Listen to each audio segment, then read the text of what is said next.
রুমে অনলাইন মিটিংয়ে ছিলাম, এই অবস্থায় ৬-৭ জন গেছে, কোনো কথা ছাড়াই গিয়ে হামলা শুরু করে দিয়েছে। আমরা একবারে অপ্রস্তুত ছিলাম। আমার সহবিজ্ঞান সহতত্ত্ব গবেষণা ছিল এবং আমার অফিসের একজন সহকারী ছিল। এই ৩ জন তারা মানে আকস্মিক হামলা করে তারা পালায় চলে আসছে, এসে এখানে আসছে। ডক্টর স্যার এর আগে যেটা হয়েছে যে এই ছেলে কিন্তু ছাত্রলীগের সংশ্লিষ্ট গতকাল স্যারের সাথে মানে উচ্চবাচ্য করছে, যেটা এই ছেলেটাকে বললাম স্যার পুলিশে দেন, স্যার পুলিশের না দিয়ে তাকে বললাম পুলিশে দিচ্ছি, পুলিশ নিয়ে গেল, নিয়ে ইয়াতে ছেড়ে দিল, জজ চত্বরের সামনে ছেড়ে দিল।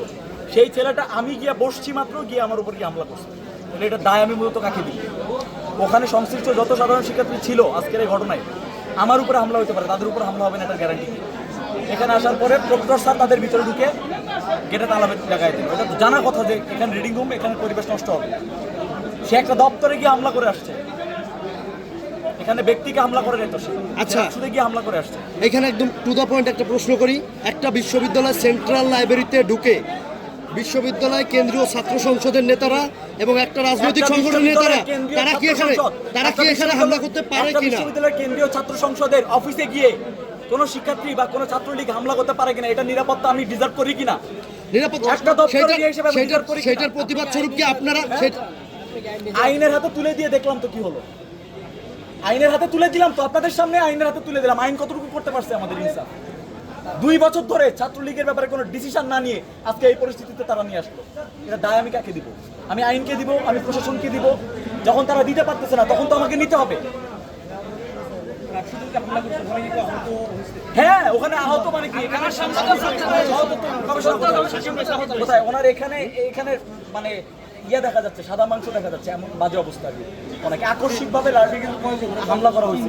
ওরা ছিল 7 জন, আমরা ছিলাম মাত্র 3 জন। এবং আমরা জাস্ট বসে আমি তো সহতত্ত্ব গবেষণার সাথে কথা বলতেছিলাম, আকস্মিকভাবে তারা গিয়ে হামলা করছে। আমি চিনি না তাদের। এখানে আরেকটা দেশ আমার দেখেন অবস্থা মানে এইখানে আপনারা তাদেরকে ধরতে আসছিলেন, এর পরবর্তীতে একটা পরিস্থিতি সাধারণ শিক্ষার্থীদের সাথে রাকসু এবং শিবির নেতাদের হাতাহাতি এবং বাকবিতণ্ডার ঘটনা ঘটেছে। তাদেরকে ধরতে আসা হয়েছে, তারা পালায় ভিতরে গেছে। তখন কি স্টুডেন্টরা বা আবার হল সংসদ প্রতিনিধিরা, আপনারা হল সংসদ প্রতিনিধি আর শিবির গুলায় ফেললে তো হবে না ভাই। এইখানে স্বয়ং ছাত্র শিবিরের সেক্রেটারি উপস্থিত ছিল। আমি রাকসু এইখানে শিবিরের সেক্রেটারি উপস্থিত ছিল। সাধারণ সম্পাদক, আমার উপরে হামলা হয়েছে। শিবির প্যানেল থেকে নির্বাচন করা তথ্য গবেষণা সম্পাদকের উপর হামলা হয়েছে। তারা তো না এইখানে শিবিরের সাধারণ সম্পাদক ছিল, শিবিরের মিডিয়া সেক্রেটারিও এখানে ছিল যখন মারামারি।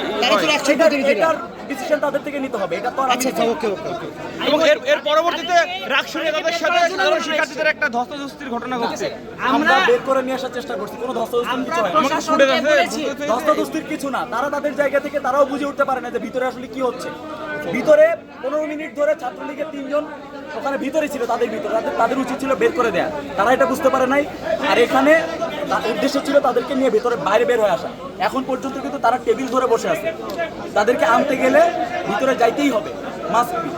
তো এই জন্য এই ব্যাপারটা হয়েছে আর কি, অনাকাঙ্ক্ষিত একটা ঘটনা ঘটছে।